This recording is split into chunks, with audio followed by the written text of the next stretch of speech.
চাঁদপুরে বিজয়ের উদ্যোগে প্রতিবন্ধীদের মাঝে হুইলচেয়ার বিতরণ। প্রতিবন্ধীরা সমাজের বোঝা নয়, বরং তারা দেশের গুরুত্বপূর্ণ অংশ। চাঁদপুরে বিজয়ের উদ্যোগে প্রতিবন্ধীদের মাঝে হুইলচেয়ার বিতরণ করেন তানিয়া ইশতাক খান। চাঁদপুর কোচর প্রতিনিধি হারুনুর রশিদ আইটিভি বাংলাকে জানিয়েছেন, সোমবার 28 এপ্রিল বিকেলে বিজয়ী নারী উন্নয়ন সংস্থার নিয়মিত সমাজসেবামূলক কার্যক্রমের অংশ হিসেবে হুইলচেয়ার বিতরণ করা হয়।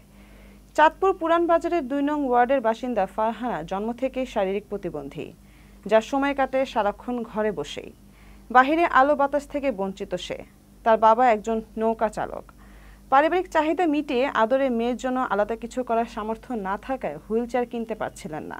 বাবার এই আক্ষেপের কথা লোকমুখে শুনতে পায় বিজয়ের ফাউন্ডার তানিয়া ইশতাক খান। খবর শুনে হুইলচেয়ার নিয়ে ফারহানা বাড়িতে হাজির হন বিজয়ের ফাউন্ডার তানিয়া ইশতাক। এ সময় তানিয়া ইশতাক বলেন, প্রতিবন্ধীরা সমাজের বোঝা নয়, বরং তারা সমাজের গুরুত্বপূর্ণ অংশ। তাদের কল্যাণে সবাইকে এগিয়ে আসতে হবে। সমাজের বিত্তবানদের প্রতি আমি আহ্বান জানাই, তারা যেন এই সাহায্যে এগিয়ে আসেন। তিনি আরও বলেন, বিজয় আমাদের ব্যক্তিগত ও শ্বশুরবাড়ির পারিবারিক অর্থায়নে সবসময় অসহায় মানুষের পাশে ছিল এবং ভবিষ্যতেও থাকবে। দরিদ্র ও দুস্থদের সহায়তায় আমরা বিভিন্ন কর্মসূচি চালিয়ে যাচ্ছি। সমাজের সকল স্তরের মানুষের সহযোগিতায় আমরা একটি সুন্দর ও সমৃদ্ধ চাঁদপুর গড়তে চাই। এ সময় উপস্থিত ছিলেন চাঁদপুর অনলাইন প্রেস ক্লাবের প্রতিষ্ঠাতা এবং সাধারণ সম্পাদক এবং বিজয়ের স্বপ্নদ্রষ্টা আশিক খান, টিম বিজয়ের ভলেন্টিয়ার বর্ষা আক্তার, রুবাইয়া আক্তার, নাসরিন আক্তার সহ এলাকার গুণীজন।